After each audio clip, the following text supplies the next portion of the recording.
Welcome to this week's Hot Seat. This week we've got Pastor Aaron in the hot seat, and we're going to give him 5 minutes to rapid fire questions. Are you ready, Pastor Aaron? Yes, ma'am. Okay, our first question we have for you today, Pastor Aaron, is will we be married in heaven? Yeah, I get this question a lot. My hope is that we will, but I have some doubts. Matthew chapter 22, what does the Bible say? Matthew 22 says, this is Jesus talking, for when the dead rise, they will neither marry nor be given in marriage. If I read that, my guess would probably say no. And I'm disappointed because I love my wife, and I'm going to specifically ask God if I could be her neighbor. But I just wonder if in heaven we're going to be worried about other things. I wonder if our priorities will be different. I wonder if we're just, I think we'll know each other, and I think we'll know us from this life, but just based on what I see inside Scripture. But what Jesus is saying there, my guess is no. Okay, all right. Okay, question 2, and this one is about the church, the local church. How can you pastor and lead a church that is 1,000+ people? Yeah, it's a good question. I think this probably comes from somebody who might have had a bad experience in church that were maybe large, or maybe they really like the small church model. And I gotta be honest with you, my personal opinion on it is that I think we need all kinds of churches for all kinds of people. And I really think church is best when it is family. We talk about it at Rise. We want to be spiritual family. And the truth is, bigger churches are going to struggle with feeling connected. It's easy for you to walk into a church and feel lost. But I always tell people, like, the size of a church does not determine the connectedness of a church. Because I've been in big churches and felt like family, and I've been in small churches that felt like a funeral home. So I think it depends on the vision. And what I always find funny too is that for most people that might be negative with large churches, they didn't read the Bible. I want to read something for you in Acts chapter 2, verse 41. This is when the New Testament church starts. This is post Jesus dying. And they start the church, and the Bible literally says those who believed what Peter said, so Peter preaches this message, they get baptized and added to the church that day. This is how much they say they added: 3,000 people. So and the Bible doesn't expressly say, hey, that's bad, so like let's cut it off and like start shooting people out and make. So I'm not against big church. I'm not against small churches. I think we need house churches. I think we need medium-sized churches, and I think we need mega churches. And both of them have their pros and cons to what they're doing.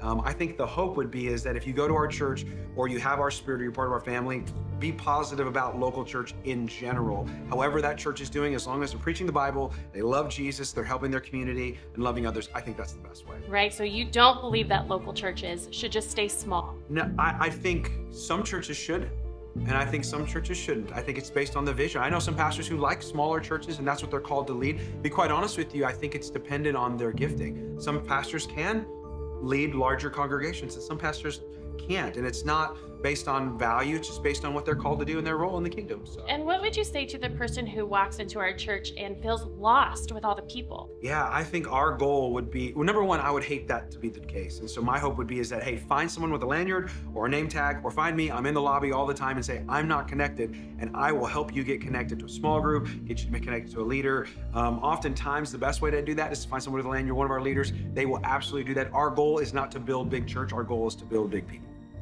All right, question 3, a little controversial. The Bible describes our bodies as being holy temples. Yeah. Are tattoos considered a sin? Uh-oh. Yeah, the tattoo question. I get this every year. Most people want to know about it because they're fighting with their mom or grandma or somebody in the family. And so I will say this. I'll say my answer would be yes and no. And does the Bible speak about it? I would say yes and no. I'll give you a couple of scriptures to look at. This is the kind of people who kind of use, if you're an opponent, which means you're against tattoos and you think the Bible is, they use Leviticus 19, which is the famous no tattoo scripture. But it says, do not cut your bodies for the dead, or do not mark your skin with tattoos.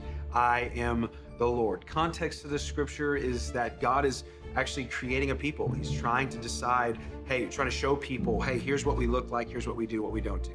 And in that context, in that history, that culture, that day, people who worshiped false gods or idols in that sense, they would mark their bodies, they would cut their bodies, they would do that as a sacrifice towards their God. And when God comes in, he goes, look, I don't do any of that. And so you don't want to be associated with those who might practice pagan worship idolatry. And so that's specifically what Leviticus is addressing. Now, does that mean all tattoos are great for everybody? I would probably say no. And the only reason I would say that is because number one, it's permanent. Number two, it does matter in our society. And, I think it comes with certain levels of connotation. People see things a certain way. Culture does matter. So I have a couple of thoughts on that, on if you're going to get a tattoo. So like if you're wondering about getting a tattoo right now, I say, number one, remember you live in a society and people do see you, they judge you right away.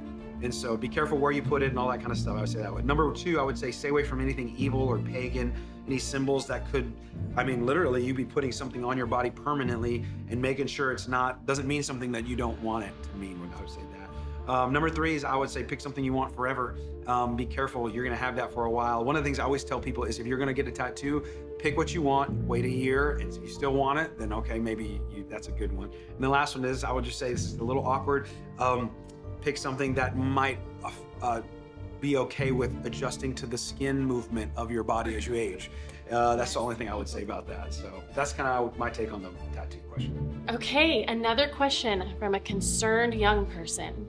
They said, my mom and dad do not want me to date until I'm at least 30. What does the Bible say about dating? Nothing.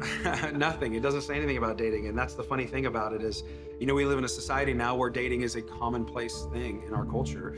But in the culture of Jesus' time, that wasn't a thing. Arranged marriages were a thing. Quite honest, I have 5 boys right now. I feel like arranged marriages are amazing. I feel like I would be able to pick a lot better than my kids would. Right. But dating is unique and it's got its challenges. And so I always tell people, I have like a little bit of a kind of a matrix or kind of guidelines on how I tell even my boys, hey, when you're ready to date, hey, let's talk about this. But I give them the 4 C's.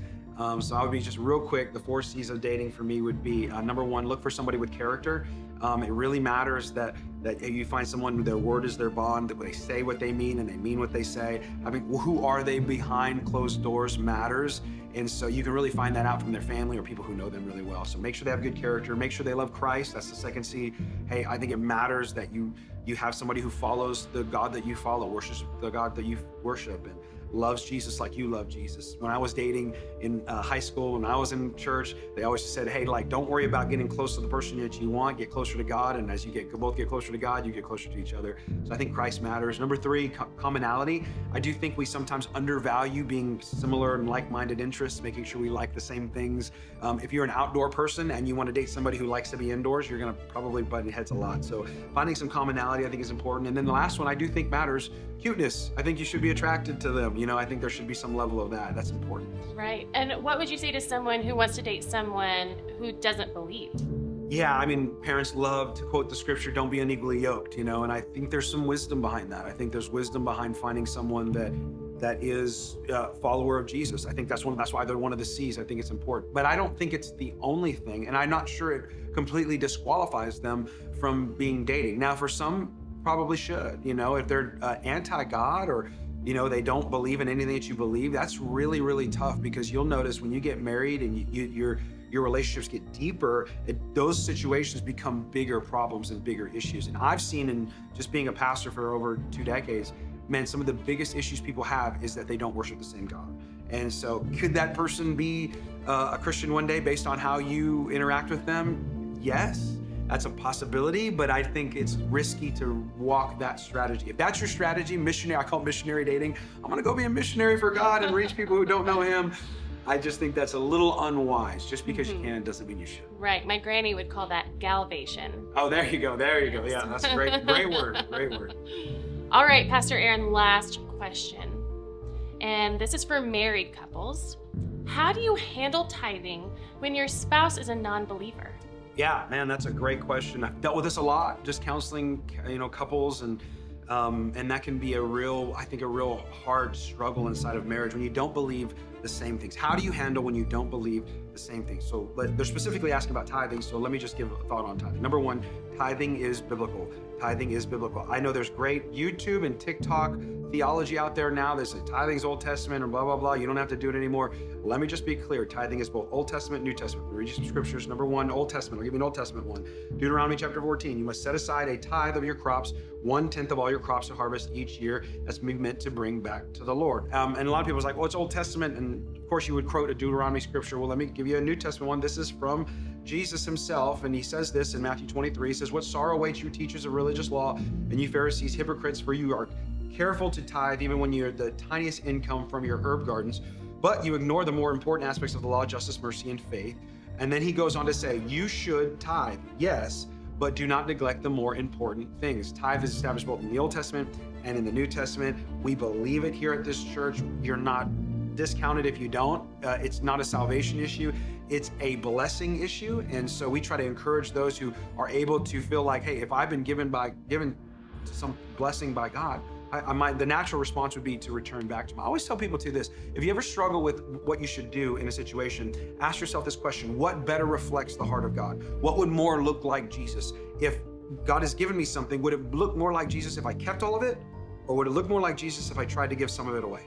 And I think the answer would always possibly be more generous. Jesus was the most generous person. So now back to the original question: how to handle it if I'm in a situation where my spouse doesn't believe that.